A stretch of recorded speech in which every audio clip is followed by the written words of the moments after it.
As geologists, you know that Earth resonates with the energy.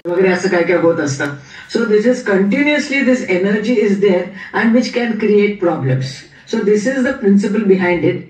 So gems as such have a good effect on your health and well-being. It is for this reason that gemstones are buried in a new construction site, new apartment. माहिती असेल की नवरत्नाचे खडे हे आपण घर बांधताना वगैरे त्याचं हे घालतात, याच्यामध्ये पायामध्ये घालतात आणि तिथे कन्स्ट्रक्शन करताना घालतात. So this is well known fact. हे पहिल्यापासून पुरातन याच्यापासून आपल्याकडे माहिती आहे की gemstones have an effect on the health and wellbeing of a person. तर तसं म्हटल्यानंतर काय एक्झॅक्टली जेमस्टोन्स, तर सगळे जे काही चक्र आहे त्याला प्रत्येकाला एक एक खडा दिलेला आहे. And this is what we shall be discussing, slightly different from normal topic, but still all gemstones we are learning about it. The effect kasa asto. The right in the center is the sun. You have the Venus or Shukra, Khaldi, Saturn, Shani, Ketu, Jupiter, Buddha, Chandra, Mangal आणि राहू हे सगळे नवग्रहाचे खडे आहेत. तर त्याचा फायदा कसा होतो की आपण जेमस्टोन्स नवग्रहाचे खडे, तर नवग्रहाच्या खड्यांचा आपल्याला कसा फायदा होतो, कसं ओळखायचं, तर ruby gives all round success in life. तर रुबी काय, तर most of you have done gemmology आणि त्याला तुम्हाला माहिती आहे की इट इज कोरंडम. कोरंडमचे क्रिस्टल्स असे असतात, दीज आर द थिंग्स. तर त्याच्यामध्ये आता कसं झालंय की aluminium oxide is what basically like बर्फ गोळ्यासारखा किंवा पांढऱ्या गोळ्या आणि त्याच्यावर क्रोमियमचा कलर घातला की रुबी होतो. आयर्न सफायर ब्लू होतं किंवा नुसतं आयर्न घातलं की येलो होतं. पण अगदी पांढरा स्वच्छ असेल तर it is white sapphire. So this is a basic funda about it. But these things have got an effect on your body. तर कोरंडम मध्ये कुठल्या कलर्सचे हे येतात, तर you have basically chromium giving red color to the ruby, titanium and iron giving blue color to the stake. So this is what you have. And so this type of coloration or orange, magnesium and chromium gives orange sapphire. Padpradarsha. Padpradarsha is almost like, you know, lotus म्हणतात त्याला आपण ह्याचे लोटसची कळी किंवा it's something like bud of lotus. तर फार सुरेख रंग असतो. So this comes mostly from Sri Lanka. Then you have pink color sapphire, which is vanadium and chromium. Iron and chromium, yellow sapphire. Chromium and iron, gold sapphire or golden color sapphire. Iron, just iron असेल तर green sapphire. हे सगळे colors तुम्हाला corundum मध्ये मिळतात. So you can take a photograph of this and you can see what lovely colors you can get in corundum. Then you have next you can also get star sapphires. त्याच्यात जर हे आलं काय म्हणतात त्याला टायटेनियमचे needles आले तर you get beautiful colour in this thing, you know. हो, रुबी कुठे भेटतं? Yeah the ruby, best ruby comes from Burma, Myanmar. मला ऐकलं असेल तुम्ही. Ruby is a gem designated for the sun, concentration and focusing. म्हणजे प्रत्येक स्टुडंटने रुबी घातला तर खूपच चांगलं, कारण कॉन्सन्ट्रेशन अँड फोकस वाढतो. सगळं हे मी सांगत नाही, but these are the things which have been given in our Veda. त्याच्यात आता I think the person earlier was talking about glass filled rubies आणि beryllium treated ruby, different colours. I don't know why it is not moving. किंवा yellow sapphire, all most of our gemstones are doubly refractive. ते are doubly refractive म्हणजे त्याच्यातून दोन rays येतात. You know that the polariscope मध्ये you can check up and you will get two rays. You can see that, you know, the two rays which are coming out. For example, calcite मध्ये तुम्हाला you can see that two very clear double refraction. What we are trying to say is the light which comes out, which is plain polarized, which is vibrating in a particular direction.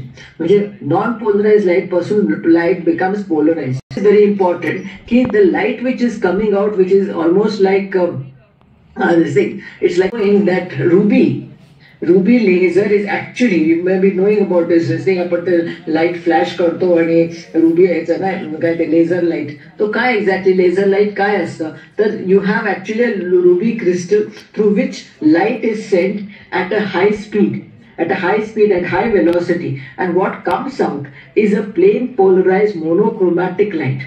And that monochromatic light has a powerful energy which can actually cut into certain things. It can cut into your eye and actually remove certain cancerous growth.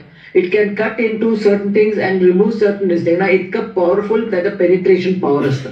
So ruby laser is a fantastic thing. Exactly same way a gemstone works on your body. Light is passing through it at a subtle distance, and that vibration can have an effect on your body. In color, Tanzania, they are darker in color. So it gives intellectual facility, capabilities, concentration power. Basically, you're focusing because the light which is coming through that, it may be very, very minute light which is coming. Minute. That is sufficient for them to take these vibrations and act on it.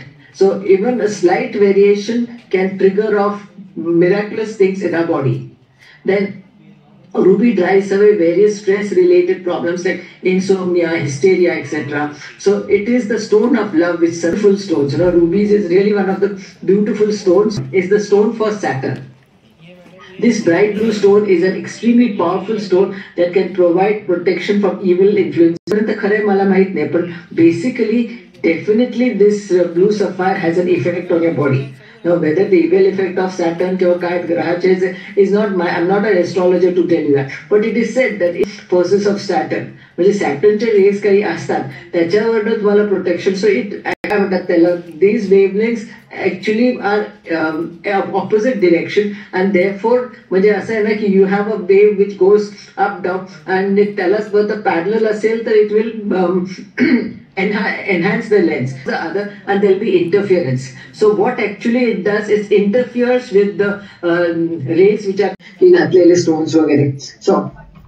So what exactly? Where does your blue sapphire work? Blue sapphire works on the Muladhara chakra किंवा root chakra. याच्यावर त्याचा effect होतो. Then मला मी सांगितल्यासारखं, you have Amitabh Bachchan, Diana, famous persons wear this gemstone. Blue sapphire gives immense good luck, wealth, and prosperity. This is what has been said. Now, this is in our Vedas. It's not my hypothesis, but whatever it is said in this thing, I'm just telling you. But basically, what are we looking at? We are looking at Kashmir sapphire. Kashmir sapphires are really beautiful. They have an extra percentage of iron and titanium, which gives that intense blue color. Mostly these stones today are heat treated or generally beryllium treated to get a better blue color. But Kashmir sapphires have the original blue color, which is absolutely beautiful. Blood rubies look. Similarly, blue sapphires which come from Kashmir, they have this cornflower blue. So this is the cornflower blue. It provides rare ideas, innovative mind, and exceptional skills. So blue sapphire मध्ये आतमध्ये काय दिसतं? You get beautiful feathers. Now typical feather, this is what a typical feather over here. Beautiful droplets of liquid, almost आपल्या चतुराचा पंख असतो तसं दिसतं. Just beautiful feather, you can see it. Now how it is formed? Basically, when the lava is coming up, there it's in a steam condition. खडा म्हणतात. Popular known as the Guru stone for Guru. It has a brilliant yellow color, gives material wealth, prosperity, and status. आणि गुरुचा खडा खरंच चांगला, म्हणजे I feel that most people should wear, because it does give you a lot of energy and lot of willpower. That willpower, it changes. If you have this thing, what do you call, the funds to buy one good yellow sapphire, do buy it. It really brings you, at least confidence to do things in life. Then where does yellow sapphire? Yellow sapphire, this is the point where Jupiter, where it looks and improves the working of the liver, therefore overall health, success in business, and growth in service. So this is something really nice. Yellow sapphire, of course, success in business means success in your exams also. Yeah, whatever business, your business today is exam. So success in exams, success in this thing, growth in service. And yellow sapphire comes in different shades of yellow. ज्याच्यात जेवढं iron जास्त असेल तेवढं त्याच्यामध्ये yellow colour जास्त येणार. You can see that you can actually have light yellow to dark yellow. आणि heat treatment केलं की that color changes to still darker color. आणि आता हल्ली तर ट्रीटमेंट्स खूप झालेत. म्हणजे you have beryllium treatment, you have glass fill treatment, you have plenty of treatments by which you can change the color to yellow. Irradiation is another one which can make the stone absolutely dark yellow. Of course, त्याला जर तर उन्हामध्ये ठेवलं 4-5 तास झालं तर it becomes light, because it becomes Fe+2 becomes again Fe+3. But we need not go into that at present. Basically, yellow sapphire, good feathers, having a clear, म्हणजे आता मी feather बघितलं Same type of feather is there in yellow sapphire also. So if you have an intact feather, it means that the stone has not been treated. So this is what I mean by feather. So this is how the feather is. If these feathers are there, the stone has not been treated. So these are actually, you can see very fine liquid droplets. This is how the stone is. This is a natural stone. And if you see rainbow colors in the feather, it means that definitely stone has not been treated. It is really very nice. And as I said earlier, this is all millions of years old. Liquid droplets which have been trapped inside the stone millions of years ago. आता झालेले नाहीयेत, 100 वर्षापूर्वी झालेले नाहीयेत, इथे हजारो वर्षापूर्वी नाही, millions. And that is how the stone has been formed. It is the representative for Venus. शुक्राचा खडा आहे तो. घालायला खरंच छान. आपल्याकडचे इंडियामधले famous diamonds you may be knowing. Hope diamond तो वॉशिंग्टन DC मध्ये स्मिथसोनियन युनिव्हर्सिटी म्युझियम मध्ये absolutely blue in colour which looks almost like blue sapphire. त्याच्यात बोरॉन आहे त्याच्यामुळे you get this blue colour. Kohinoor 105.60 carats. It is in the imperial crown now. आपलाच खडा आता लंडनच्या टॉवर ऑफ लंडन मध्ये तिथे ठेवलेला आहे. Daryanoor also another stone slightly pinkish in colour. अच्छा तिथे दिसत नाही pink colour shade, it's a pinkish colour stone. 186 carats. Then Archduke Joseph is 76 carat regent. 140 carats are very fine stone which is in Paris. Sancy is also another stone which is from India, which is also in Paris. So we have all over the world, we have got stones in different museums coming from India. India was known for diamonds, something which we can be really proud. म्हणजे खरंच असा अभिमान वाटायला पाहिजे की आपल्या भारतामध्ये पहिल्यापासून हिऱ्याबद्दलची माहिती होती, which is something unusual. म्हणजे बाकीच्या जगाला कधी कळायला लागलं की डायमंडला व्हॅल्यू आहे हे अगदी 1700 ह्याच्यामध्ये कळायला लागलं. तोपर्यंत फक्त भारतामध्येच डायमंड्स भेटत होते, आणखी कुठेही मिळत नव्हते. म्हणजे जेव्हा पोर्तुगीज आपल्याकडे आले त्यांना ब्राझीलमध्ये डायमंड सापडायला लागले. ते ब्राझीलहून भारताला डायमंड्स आणायचे, इकडनं एक्सपोर्ट करायचे ॲज इंडियन डायमंड्स. म्हणजे it was that as recent as that.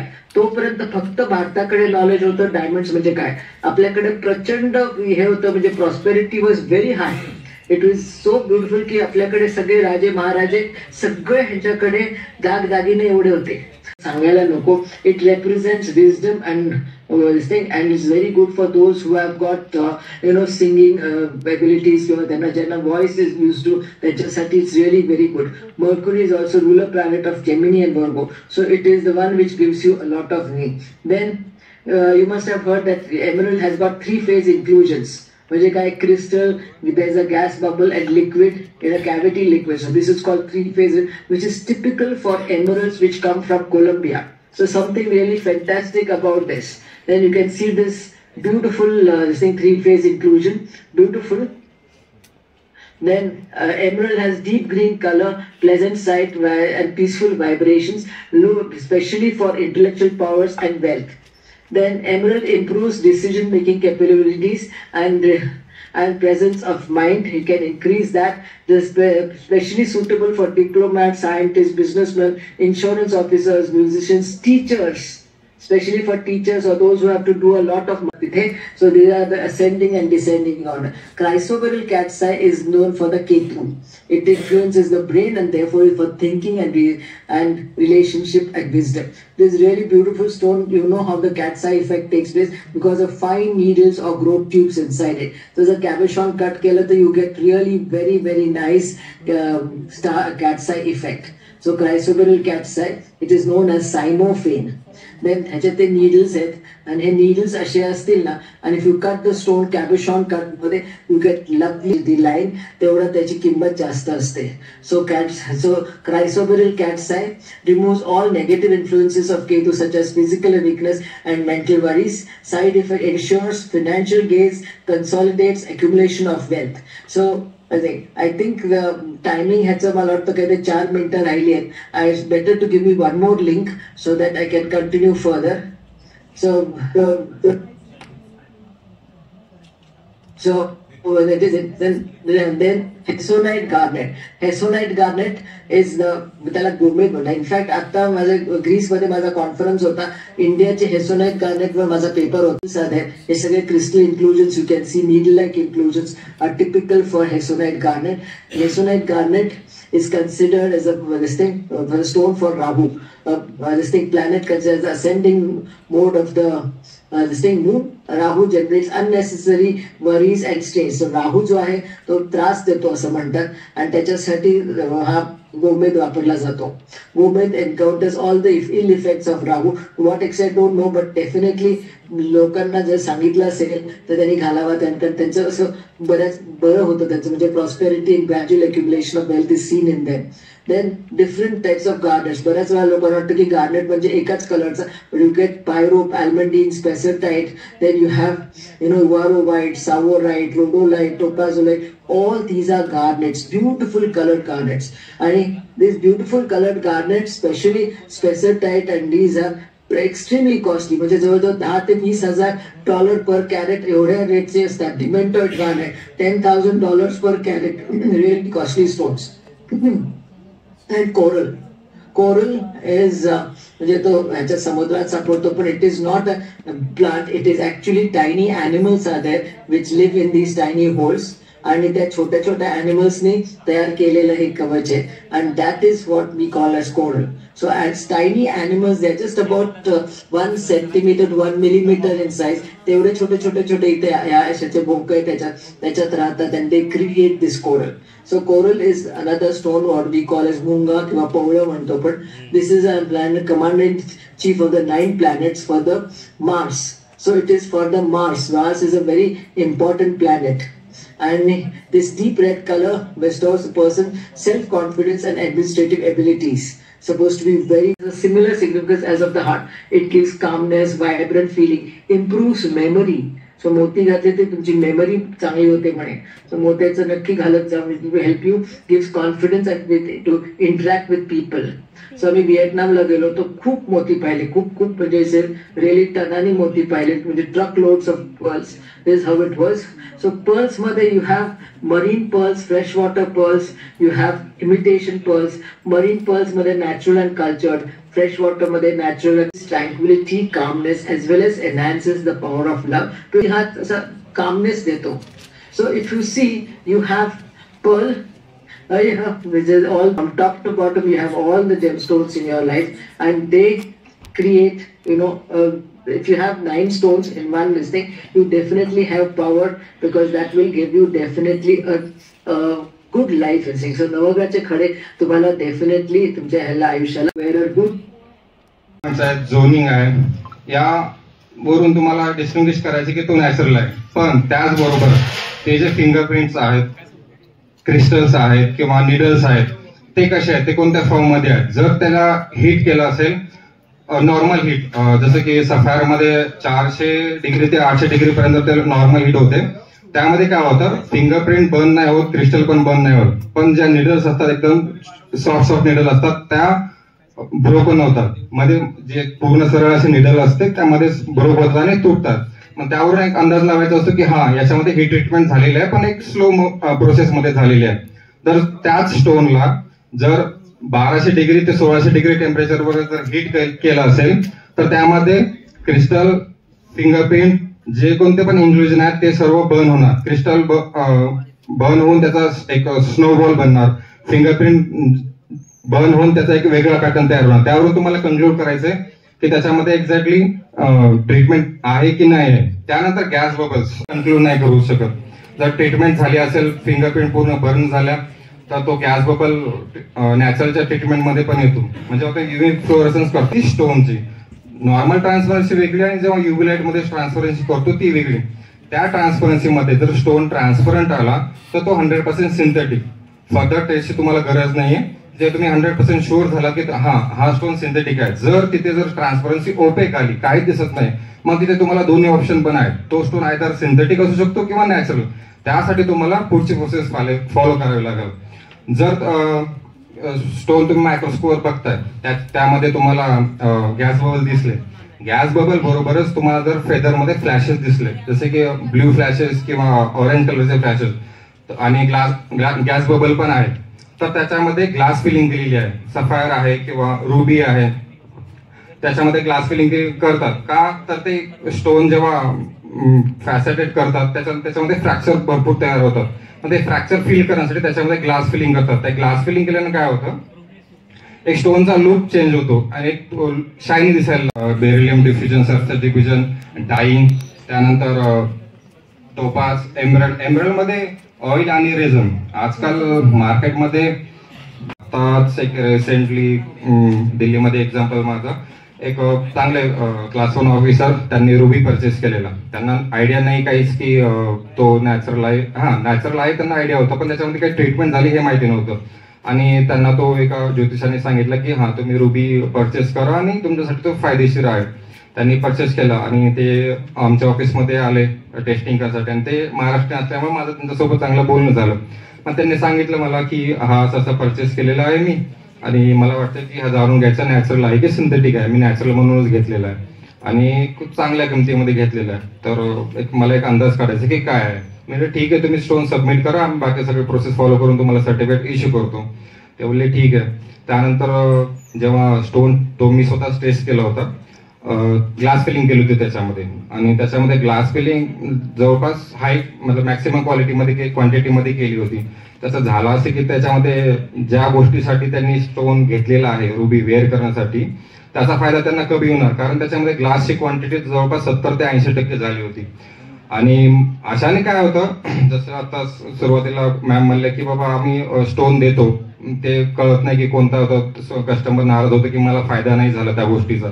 याच गोष्टी मिळवतो, कारण आपण जेव्हा स्टोन परचेस करतो आपल्याला माहिती नसतं की प्रॉपर तो नॅचरलच आहे का त्याच्यामध्ये कोणते ट्रीटमेंट केलं. जर त्याच्यामध्ये 70-80% जर ग्लास असेल तर त्या स्टोनचा तुम्हाला कोणताच फायदा होणार नाही. आणि 20-30% जर तो नॅचरल असेल तर त्याच्यामध्ये त्याचे ते सर्व गुणधर्म तुम्हाला जे बेनिफिट्स भेटायचे ते राहणारच नाही. तर हे त्यांना जेव्हा रिपोर्ट बनली तेव्हा त्यांना सांगितलं की ते म्हटले तर मी खूप महागडा स्टोन घेतलेला आहे, असं आहे.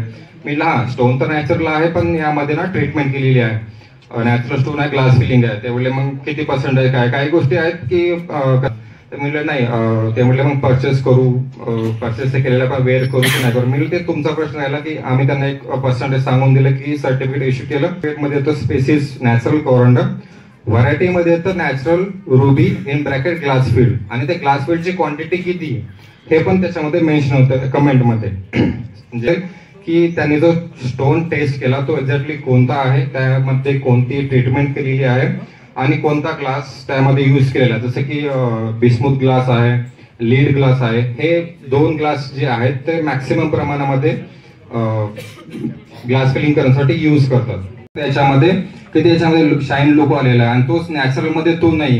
जर मार्केटला आपण गेलो, हा स्टोन जर कस्टमरच्या समोर ठेवला, दोन्ही स्टोन समोर ठेवले, त्यांना सांगितलं की बाबा हे दोन्ही नॉट नॅचरल आहेत, 99% कस्टमर हा परचेस करतील, कारण त्यांना तो लुक वाईज बेटर दिसेल, छान दिसेल. रिंग मध्ये वेअर केल्यानंतर कशात पेंडंट मध्ये तो छान दिसेल. पण त्यांना हे माहिती नाही की याच्यामध्ये ट्रीटमेंट केलेली आहे आणि ते फक्त लुक वाईज बघून ते परचेस करतात. आणि जेव्हा मग टेस्टिंगला जातात तेव्हा कळतं की त्यांना त्याच्यामध्ये ट्रीटमेंट झालेली आहे. मग याचे आम्ही इतक्या दिवसापासून वेअर करतो, याचे आम्हाला बेनिफिट्स होत नाहीत.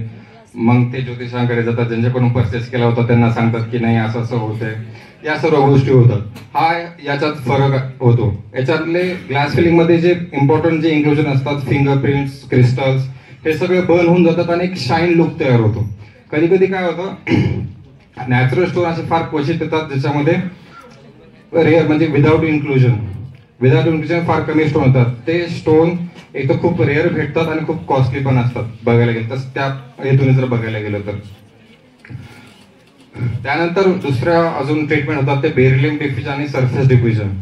बेरिलियम डिफ्युजन यासाठी करतात, येलो सफायर आहेत, ते येलो सफायरचा एकदम डल कलर आहे, त्याच्यामध्ये तुम्हाला एकदम शाईन लुक द्यायचा आहे, प्रॉपर त्याला डिपर येलो, डार्क येलो करायचा. तेव्हा काय करतो आपण, त्याच्यामध्ये बेरिलियम नावाचं केमिकल यूज करून त्याला हीट केलं जातं, त्याला बेरिलियम डिफ्युजन म्हणतात. आणि त्यानंतर काय, त्याला जवळपास 1000 डिग्री ते 1200 डिग्री टेम्परेचरवर हीट करतात. त्यानंतर काय होतं, जवळपास तो कलरलेस स्टोन असतो. तो कलरलेस स्टोन जर ठीक आहे, ते पण ब्लॅक कलरचं इन्क्लुजन. नॉर्मली काय होतं की असे इन्क्लुजन असतात ते रिमूव्ह केले जातात fracture fill laser drilling through. कारण तो सेंटरला असतो इन्क्लुजन, क्रिस्टल असो किंवा फेदर असो. मग त्यामुळे काय होतं, त्याचा ग्रेड पूर्ण डाऊन होतो कारण ते सेंटरला असल्यामुळे. मग तो एकदम छोटासा जरी इन्क्लुजन असलं तरी पण मग ते काय करतात, लेझर ड्रिल करतात. लेझर ड्रिल थ्रू ते इन्क्लुजन रिमूव्ह जवळपास पूर्ण बर्न होऊन जातो आणि त्याचा ग्रेड त्या प्रोसेसमध्ये त्या डायमंडचा वाढतो. पण त्याचा त्या प्रोसेसमध्ये त्या डायमंडचा कलर चेंज होत नाही, ॲज इट इज राहतो. नेक्स्ट, फ्रॅक्चर फिलिंग आणि ऑइल अँड रेझन्स. जसं की आत्ताच मी सांगितलं की एम्ब्रॉइडमध्ये मोस्टली 2 ट्रीटमेंट केले जातात, ऑइल आणि रेझन्स. एम्ब्रॉइड तर नॉर्मली ऑइलमध्येच ठेवलेले असतात. जेव्हा मग तुम्ही मार्केटमध्ये एम्ब्रॉइड परचेस करायला जाल तुम्हाला कळेल की जेव्हा एम्ब्रॉइड आपण हातामध्ये घेतो ऑइल लागतं, कारण ते फ्रॅक्चर फील करण्यासाठी एम्ब्रॉइडला ऑइलमध्ये ठेवावंच लागतं. नाही, कट पॉलिश केल्यानंतर जर आपण एम्ब्रॉइडला ऑइलमध्ये नाही ठेवलं तर तो स्टोन क्रॅक होऊन जाईल. हे तर 100% आहे. त्यामुळे त्याला ऑइलमध्ये ठेवतात आणि ते ऑइल मग त्या फेदर्सच्या थ्रू त्या स्टोनमध्ये स्प्रेड होतं. त्यानंतर रेझन यासाठी यूज करतात ट्रीटमेंट की कलरचा त्या एम्ब्रॉइडचा कलर एनहान्स होण्यासाठी. जसं की या फोटोमध्ये दिसते तुम्हाला फ्रॅक्चर आहेत आणि दुसऱ्या स्टोनमध्ये प्रोसेस केल्यानंतर फ्रॅक्चर फिलिंग, तो स्टोन एकदम क्लिअर झाला आणि शायनी लुक दिसतो त्याच्यामध्ये. ह्या जिमॉलॉजीमध्ये सुद्धा मॅक्झिमम लोक असेच आहेत ज्यांना दगडाचं नॉलेज नसते, मिनरलचं नॉलेज नसते, ज्या केमिकल कंटेंट्स काय आहे, फिजिकल कंटेंट्स काय आहे हे काही माहीत नसते. असेही लोक सुद्धा मार्केटमध्ये खूप लोक बसलेले आहेत. जिओलॉजिस्ट लोकांना म्हणतात यांना काही समजत नाही. म्हणजे असे हे जे धोका आहेत यांच्यासाठी तुम्हाला एक मात म्हणून स्वतःचा स्किल डेव्हलप करावं लागेल आणि याला खूप भविष्यामध्ये जास्त महत्त्व येईल. कारण तुम्ही जेव्हा सायंटिफिक करायला लागणार आणि त्याचे कॉन्फिगरेशन्स काय आहेत, त्याच्या क्वालिटीज काय आहेत, त्याचे फंक्शन्स काय आहेत, त्या रेजचे, कारण हे सगळे रेजशी डिपेंड. आपण जेव्हा कुठलेही जे मिनरल्स वापरतो अंगठीमध्ये म्हणा किंवा याच्यामध्ये म्हणा, हे याचा आपल्या रेजशी संबंध आहे. जेव्हा ते ॲटमॉस्फिअरमध्ये येते आणि ॲटमॉस्फिअरमध्ये असलेले जे रेज असतात आणि ते रेज आणि आपल्या ब्रेनमधून मॅक्सिमम रेज हे रिफ्लेक्ट होत असतात. तर हे कसं आहे, ते वेगवेगळे लिप आणि त्याला जसं आपण जे स्टोन बद्दल अभ्यासक्रम हा पाहिजे आणि मी त्यासाठी देवगिरी महाविद्यालयाचं खूप अभिनंदन करते आणि मी त्यांना हे सुद्धा विनंती करते की त्यांनी एक कार्य करणार आहे. खूप चांगला कोर्स आहे, मी आत्ताच ऐकलं त्यांच्याबद्दल. आणि सगळ्यात महत्वाचं म्हणजे आपण ऐकलंय की अमिताभ बच्चननी नीलम का घातला होता. अमिताभ बच्चननी नीलम घातल्यावर त्याची लाईफ एकदम बदलली आहे. नीता अंबानी बघा पाचूचा सेट घालते नेहमी, ग्रीन कलरचा पाचूचा सेट हा नेहमी नीता अंबानीच्या गळ्यात असतो. त्याचं काहीतरी महत्वच असतं. आता ऍस्ट्रॉलॉजी मध्ये बुधाला का महत्व दिलं जातं, कारण बुध म्हणजे वाणी. तुमची वाणी चांगली पाहिजे, वाणी चांगली असेल तर सर्व काही चांगलं. आणि कुंडली प्रमाणे जेव्हा सूर्याजवळ बुध येतो, डिग्री वाईज जेव्हा जवळ येतो तेव्हा तो अस्त होतो, त्यामुळे त्याचा प्रभाव नाहीसा होतो. तर आम्ही ऍस्ट्रॉलॉजर त्यासाठी पाचूचं रत्न देतो. तुम्ही बघा 50 रत्न हे प्रत्येकाच्या हातामध्ये दिसणार, कारण सूर्याजवळ बुध हा नेहमी जवळ येत असतो. आणि 50 हा महत्वाचा काय, कारण बुद्धी, वाणी यासाठी आणि बिझनेस यासाठी सगळ्यात महत्वाचा 50. नंतर सरांनी आता सांगितलं ॲमेथिस्ट बद्दल. माझी तर ॲमेथिस्टचे क्रिस्टलचे ब्रेसलेट असतात, एवढे खपतात. का खपतात माहितीये का, कारण ॲमेथिस्ट मुळे नशा जातो. खूप जणांवर प्रयोग केले, कुठलाही प्रकारचा नशा असू द्या, स्ट्रेस असू द्या, तुम्हाला रात्री झोप नसेल त्यासाठी सुद्धा खूप चांगला आहे. हे क्रिस्टल आम्ही खूप वापरतो. आता कॅट्स आहे भीती जाण्यासाठी, कॅट्सचा आम्ही ब्रेसलेट वापरतो. नंतर बिझनेस चालण्यासाठी तर मी खूप प्रकारचे उपाय देते आणि सगळे जेमस्टोन्स आणि क्रिस्टलवरच असतात. नंतर आता ट्री सुद्धा निघाले बघा, प्रत्येक फॉर्म मध्ये निघाले. स्टोन्स आहे, ब्रेसलेट आहे, क्रिस्टल ट्री आहे, केव्ज आहे, लस्टर आहे. हे सगळं तुम्ही जरी जवळ ठेवलं तरी तुमची मानसिक स्थिती सगळ्या प्रकारची ग्रोथ होते. त्यामुळे जेमस्टोन आणि याला क्रिस्टल्सला खूप महत्व आहे. आणि कुंडलीमध्ये मात्र तुम्ही जेमस्टोन देताना प्रत्येक ग्रहाची सिच्युएशन बघा. अष्टग्रह असला तर तुम्ही त्याचा स्टोन नक्कीच द्या, पण ते पण तुम्ही बघा तो 6-12 भावामध्ये आहे का, त्याच्यावर राहू केतू आहे का, मग त्याला वेगळे उपाय असतात. प्रत्येक गोष्टीला स्टोन चालत नाही. नंतर कुंडलीमध्ये जर उच्चीचा ग्रह असेल आणि त्या ग्रहाची जर दशा येत असेल तर तुम्ही त्याचा स्टोन हा नक्कीच द्या, पण तरी तुम्ही कुंडलीमध्ये त्या ग्रहाची स्थिती बघा. तो चांगला नसेल तर त्याचा स्टोन घेऊ नका. उपरत्न सुद्धा खूप वापरल्या जातात. आता सगळे क्रिस्टल्स हे उपरत्नाचेच असतात. त्यामुळे आणि मी आज एक शिष्य म्हणूनच आलेली आहे. मला जेमस्टोनचं अजिबात नॉलेज नाही, मी खरंच सांगते, आणि मला शिकायचं आहे. आणि तेजनकर सरांचं आणि सगळ्या मॅडमचं मी खूप हे करते, आभार मानते की त्यांनी मला इथे बोलवलं, मला मानसन्मान दिला. त्याबद्दल त्यांची खूप खूप आभारी आहे आणि धन्यवाद. Very grateful. Myself, Swanand Deshmani, working as a senior gemologist in IDT, currently in Mumbai branch. It's very honor of mine that I have been invited in such a workshop to present a session on a topic which sits very in the heart of gemology, that's gemstone identification. People are aware about gemology, but still I would like to just quickly introduce what gemology really is. It's not just another branch of geology, but it is a scientific study of all the gemstones.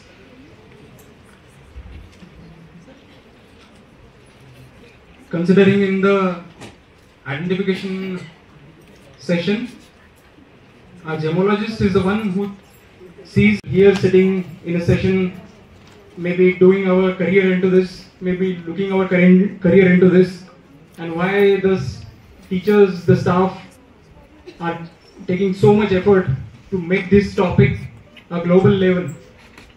We are in such a region where gemology was a kind of taboo that we weren't aware about.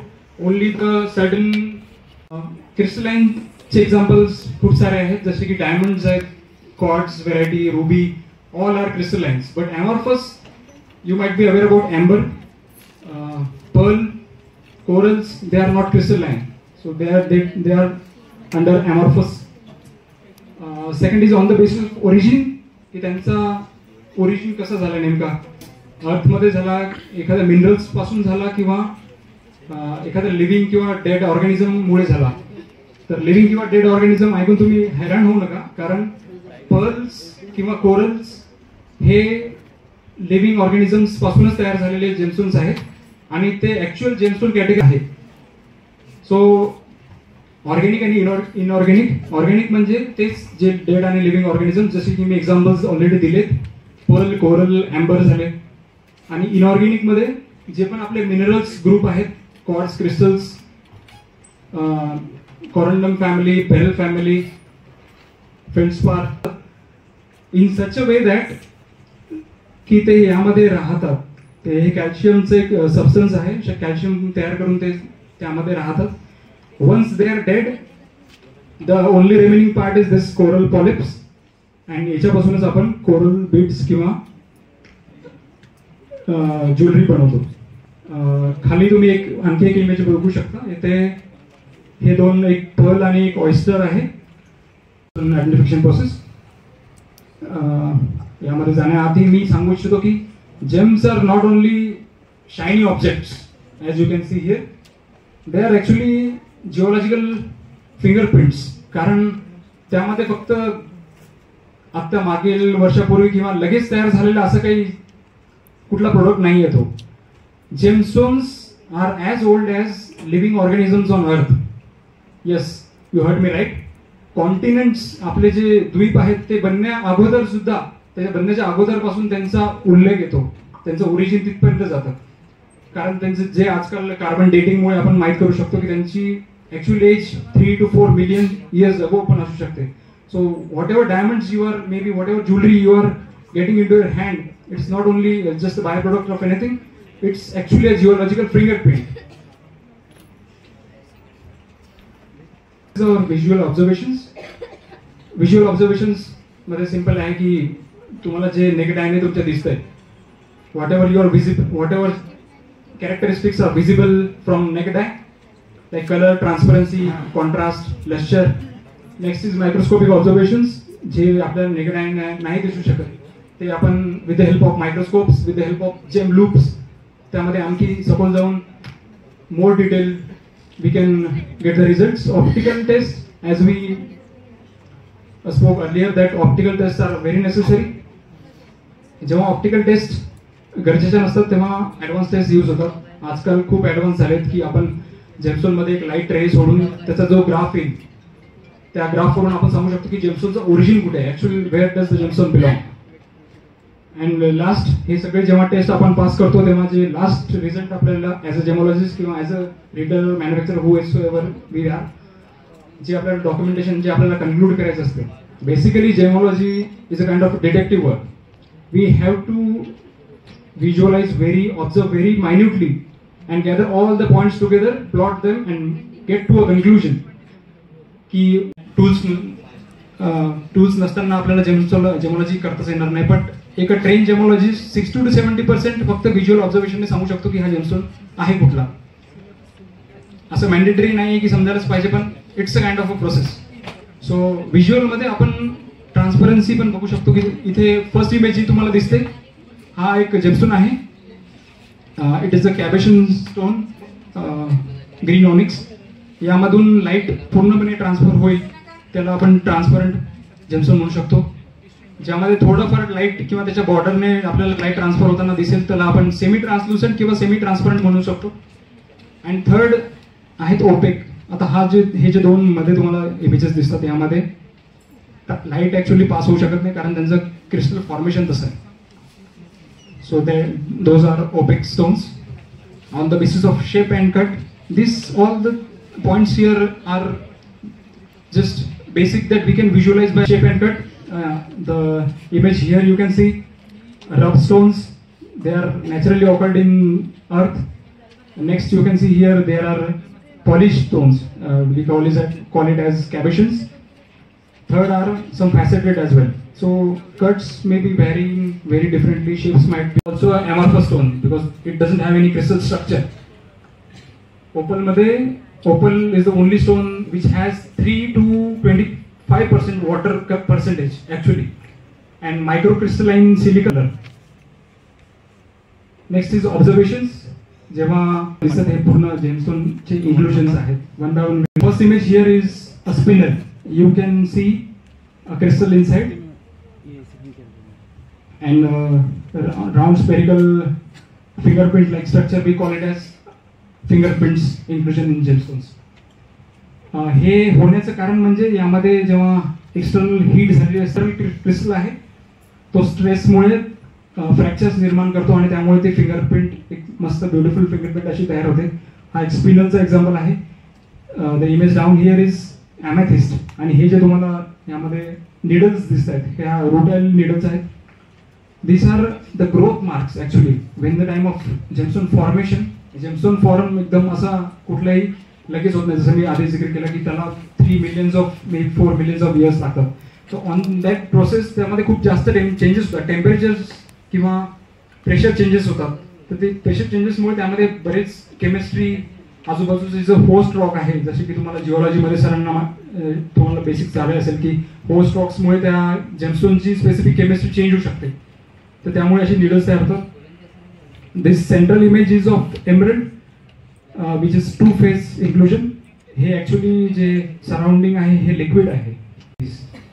So images here you can see are a kind of dichroscope. This is a London dichroscope and this is our normal microscope. Both the results are similar. Both them are used for a single property, that is single refractive and double refractive. So single refractive and double refractive maybe theoretical part तुम्हाला झालेला असेल, but once again I will refresh कि when a light is been transferred through a stone, the light doesn't get obstacles, it moves straightly out of it.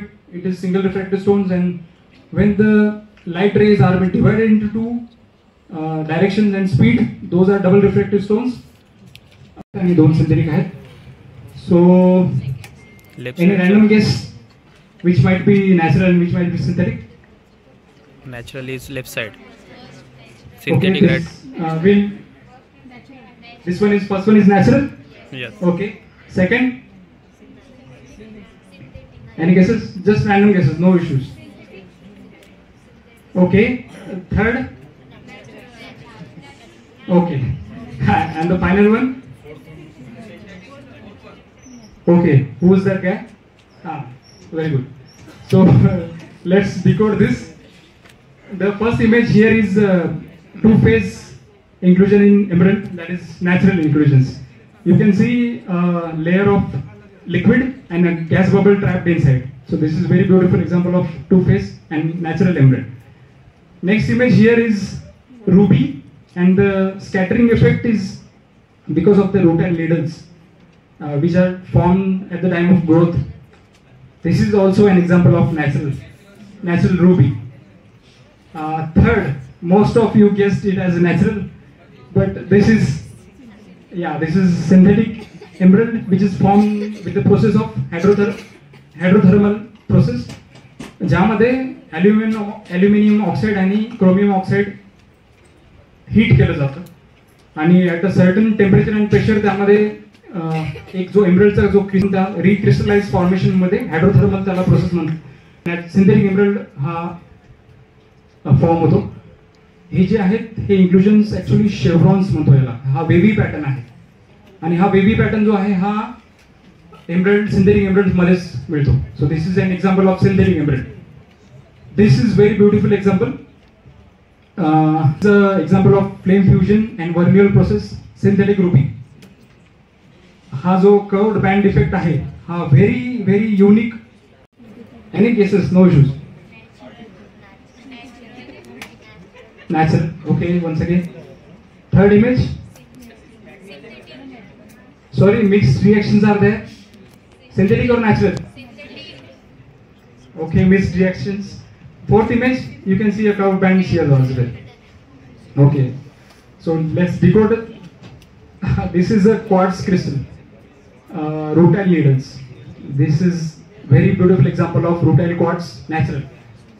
Yeah. These are the needles formed on the formations. Second image here is blue sapphire, and this effect is called the asterism, as we decoded in the first slide, that many gemstones show asterism phenomenon, optical phenomenon, when the growth bands are in such a perpendicular or intersecting each other, it creates a star-like effect, right? We seen in the previous slide. So this is example of natural blue sapphire.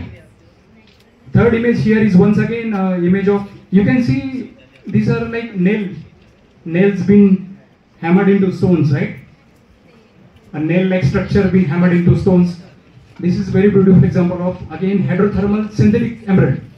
So this is a synthetic emerald inclusions. This you will not find in any natural stones. The last image again, like the previous slide, you can see curved bands. So you all know that curved bands are examples of synthetic. So this is synthetic blue sapphire.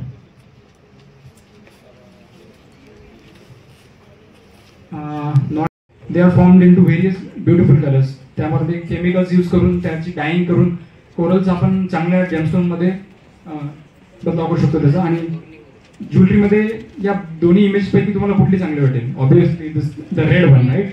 या. So that's why treatments are very necessary. Second image here is very much difference in both of them, because first stones is natural and not treated. You can see various fractures and feathers inside, making the stone look very dull, right? but after treatment you can see the gemstone look very good in color as well and more lustrous as well. So हे जी treatment आहे ही actually glass feeling आहे जी common आहे. एमरल्ड्सला certain ऑइल्समध्ये deep करून ठेवलं जातं, कारण तुम्ही जेव्हा पण एमरल्ड्स घ्यायला जाल स्टोर्समध्ये तेव्हा तुम्हाला एक ऑइलीनेस लागतो. तोच हा ऑइलीनेस असतो जो एमरल्ड्सला आणखी जास्त ग्लोईंग करतो आणि ब्युटिफुल बनवण्यामध्ये त्याला. So this is oil treatment in emeralds. The middle image here is you can see many pearls dipped inside a chemical. Pearls जी शाईन असते, जी शाईन इन्क्रीमेंट त्याला वाढवण्यासाठी मोर पर्ली लक्ष त्यामध्ये असतं, त्यामुळे ते इन्क्रीज करण्यासाठी त्या पर्ल्सला पण डाईंग केली जाते वेगवेगळ्या कलर्समध्ये. ही ॲक्च्युली लिक्विड आहे. The round here you can C gas bubble and the crystal here you can C a solid crystal trapped inside a liquid form. So including all these three, you can see three-phase inclusion inside a gemstone. This is one of a kind of a marvel. Maybe most of the jewelers here might relate to this image. What gemstone this could be? Any guesses? The middle image. Yeah, exactly. This is trigons formed in diamonds. These trigons are formed because of its crystal structure. A diamond is cubic in crystallography. So when the time of जेव्हा तो molten magma त्या mantle पासून जेव्हा तो crust पर्यंत घेऊन येतो त्या डायमंड्सला, तो ऍक्च्युली खूप जास्त टेम्परेचर आणि लिक्विड मोल्टन मॅग्मा असतो जो व्हॉल्कॅनिक इरप्शन्सद्वारे बाहेर पडतो. तेव्हा त्याची इचिंग होते, त्या स्टोन मधून काही क्रिस्टल्स इरोड केले जातात. That is the result of this trigons in diamonds. This image here is watermelon tourmaline.